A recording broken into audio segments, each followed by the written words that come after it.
Dante's Inferno, Canto 21. From bridge to bridge thus, speaking other things of which my comedy cares not to sing, we came along and held the summit, when we halted to behold another fissure of Melbulge and other vain laments, and I beheld it marvelously dark. As in the arsenal of the Venetians boils in the winter the tenacious pitch to smear their unsound vessels o'er again, where they sail they cannot. And instead thereof one makes his vessel new, and one recocks the ribs of that which many a voyage has made. One hammers at the prow, one at the stern. This one makes oars, and that one cordage twist. Another mends the mainsail and the mizzen.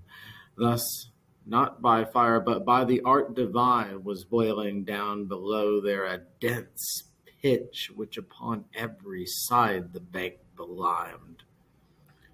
I saw it, but I did not see within it aught but the bubbles that the boiling raised, and all swell up and re-subside compressed.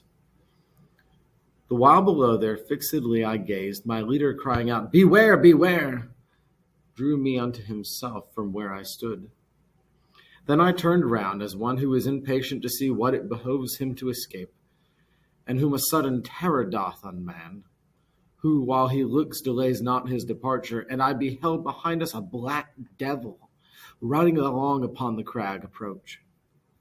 Ah, how ferocious was he in his aspect, and how he seemed to me in action ruthless, with open wings and light upon his feet. His shoulders, which sharp-pointed were and high, a sinner did encumber with both haunches, and he held clutched the sinews of the feet. From off our bridge he said, "O Malebranche, behold one of the elders of Saint Zita. Plunge him beneath, for I return for others unto that town which is well furnished with them. All there are barators except Bontoro. No into yes for money there is changed." He hurled him down, and over the hard crag turned round, and never was a mastiff loosened in so much hurry to pursue a thief. The other sank and rose again, face downward, but the demons under cover of the bridge cried, "Here the Santo Volto has no place. Here swims one and otherwise than in the Serchio. Therefore, if for our gaffs thou wishest not, do not uplift thyself above the pitch." They seized him then with more than 100 rakes. They said, "It here behoves thee to dance covered, that if thou canst, thou secretly mayst pilfer. Not otherwise the cooks their scullions make immerse into the middle of the cauldron the meat with hooks, so that it may not float." Said the good master to me, "That it be not apparent thou art here, crouch thyself down behind a jag, that thou mayest have some screen. And for no outrage that is done to me, be thou afraid, because these things I know, for once before was I in such a scuffle." Then he passed on beyond the bridge's head, and as upon the sixth bank he arrived, need was for him to have a steadfast front. With the same fury and the same uproar, as dogs leapt out upon a mendicant, whom on a sudden begs where'er he stops, they issue from beneath the little bridge and turn against him all their grappling irons. But he cried out, "Be none of you malignant. Before those hooks of yours lay hold of me, let one of you step forward who may hear me, and then take counsel as to grappling me." They all cried out, "Let Malakota go," whereat one started and the rest stood still. And he came to him, saying, "What avails it? Thinkest thou, Malakota, to behold me advanced into this place?" My master said, "Safe hitherto from all your skill of fence, without the will divine and fate auspicious? Let me go on, for it in heaven is willed that I another show this savage road." Then was his arrogance so humbled in him that he let fall his grapnel at his feet, and to the others said, "Now strike him not." And on to me my guide, "O thou who sittest among the splinters of the bridge, crouched down, securely now return to me again." Wherefore I started and came swiftly to him, and all the devils forward thrust themselves, so that I feared they would not keep their compact. And thus beheld I once afraid the soldiers who issued under safeguard from Caprona, seeing themselves among so many foes. Close did I press myself with all my person beside my leader, and turned not my eyes from off their countenance, which was not good. They lowered their rakes, and, "Wilt thou have me hit him?" they said to one another, "on the rump?" and answered, "Yes, see that thou nick him with it."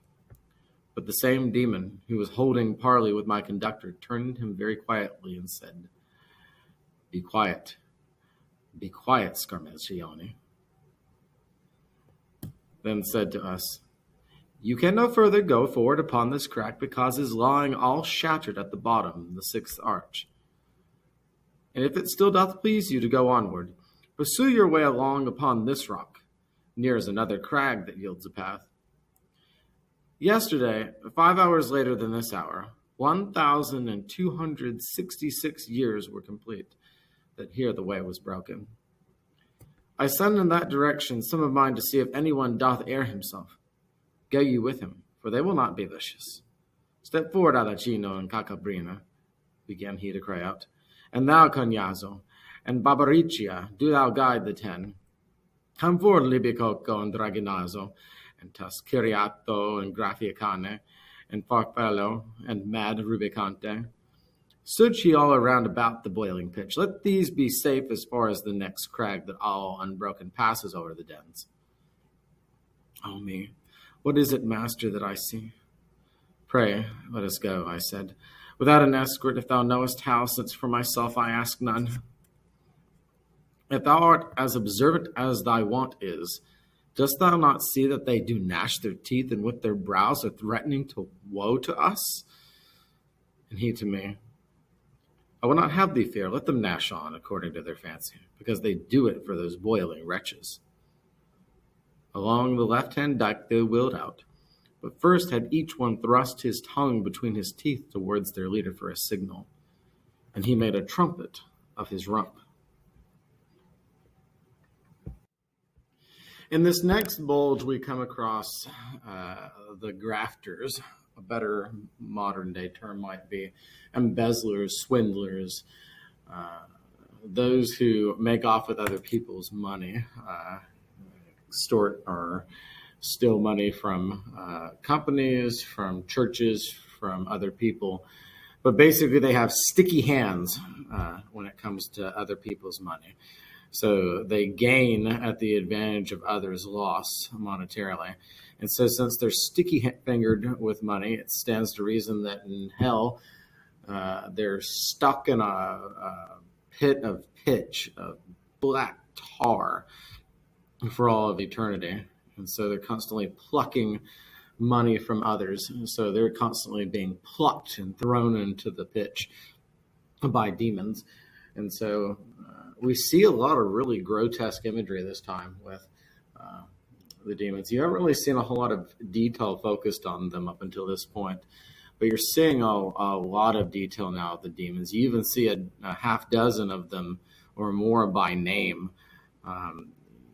And so they're constantly bopping the grafters below the surface. If they loved being stuck in money during life, they're going to love being stuck in pitch over all of eternity. So that's kind of the par for the course, the normal thing going on, the main thing in this canto. Some sinner and their fitting divine retribution. An interesting side note in this canto is we see that hell has a real time to it, that there is a certain correlation between earthly time and eternal time here. We hear that the bridge going from this malbulge, the fifth one, to the next one, the sixth one, the bridge is broken. And so the demon says that Malakota, which is the head of the demons, that it's been broken for 1,266 years, 1 day and 5 hours, which is Dante clearly trying to point us to one specific moment, which he is. It would appear to be the harrowing of hell. So for those unfamiliar, when Christ died, we know from the Creed, he descended into hell. The third day, he rose again from the dead. So during those 3 days, he is said to be in Abraham's bosom, a pocket of hell, preaching to the Jews and those of the Old Testament, the just men and women that led just lives, that have merited the fires of hell but have not yet received Christ the Savior. So also Christ is here wrestling the keys from Satan. So evidently this is a product, a consequence, something left over from when Christ came down and wrestled the devil in hell. I would say too, and I don't know what to make of it, but the fact that it's broken here. Dante seems to be saying everything before this point has a certain divine retribution, but everything beyond this point is broken. It's severed off from everything else. And that's going to play in later. We know the devil's at the bottom and he's the most separated from everything else. So what is it about the 6th through 9th bulges that we still have remaining that are so bad that they even separate themselves from the rest of hell? Has to be something to do with pride. That's what I would say. And so, skipping around a little bit, the reason why this devil Malakota tells them this is because Virgil is negotiating safe passage the rest of the way down into hell. At first, all the demons want to come at Virgil and Dante, but they're stopped by Virgil, stopped by the demon Malakota, because once Virgil lets Malakota know that they're here on a heavenly mission, on a mission from God, all right, then Malakota is humbled for a moment. We actually see humility in a demon for a moment. He silences all the other demons, and he helps barter safe passage for Virgil and Dante the rest of the way. An interesting note is that even when Virgil barters safe passage, and even when the demon is humbled, Virgil is not. Virgil, in his pride and his fear of these demons, begs Virgil to go any other way. But Virgil rebukes him openly, outright chastises him. And I think that that's Dante calling our attention to kind of the nature of reverse pride. There's the pride we know of where we think we know better in confidence and in going forward, but there's also the pride of scrupulosity, the pride of inner judgment.